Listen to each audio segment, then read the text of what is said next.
سلام خوتي المغاربه، نتمنى تكونوا بخير وعلى خير. حفيظ الدراجي خرج بتويته جديده كيطلب من ولاد وبنات بلادو يحافظوا على التراث الجزائري ديالهم. دابا هاد الناس هادو انتقلوا من مرحله السرقه لمرحله الدفاع على ما سرقوه، وهما عندهم الحق. انا غنقول لكم اشنو ما تقيسوش في التراث ديالهم.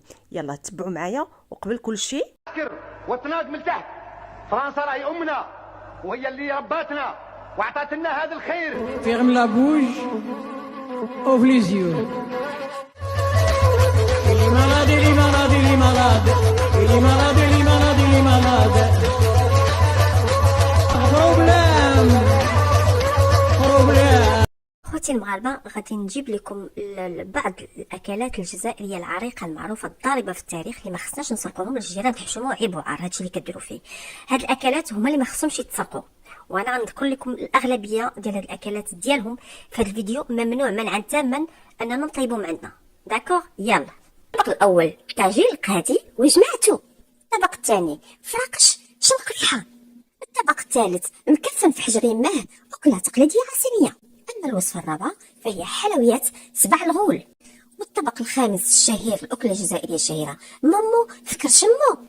ومن لا يعرف الرشته الايطاليه الليبيه اللي اصبحت جزائريه ايضا. والاكله الشهيره عند الجزائريين شتات مخ. ما بقيتش شاد الحساب، عندهم اكلات عديده ومتنوعه. نسيت الحساب هذا العسبان واللي كيواليه طبق البرانيه. كيف هو براني وهو منكم وفيكم؟ يلا كملوا كملوا. الطبق اللي كيواليه المحور القسطنطيني الحريق. وهنا كتشوفوا الانواع المتعدده من الكسكس بالعنب وبالدلاح وبالزرموميه وبالبربوش، وعندهم قال لك 500 نوع كسكس. هادشي غير اللي قدرت نجيبو لكم. وهاد الكسكس دائما الحمص كثير ومتعدد في الاطباق الجزائريه. الله يبارك. هذا السفلي اللي صوبته امهم كتسمى بحلوه عين الدجال. وهذا الطبق اللي بهر الجميع ما عرفتش شنو سميتو، لقيت ليه السميه المناسبه. الطبق المغذي مع الديسير في ان واحد. زيدكم تعذبوني رواع داكشي واعر. شوربه ديال الكرعين بالدجاج. سيدي هو سكر طايح في الدروج.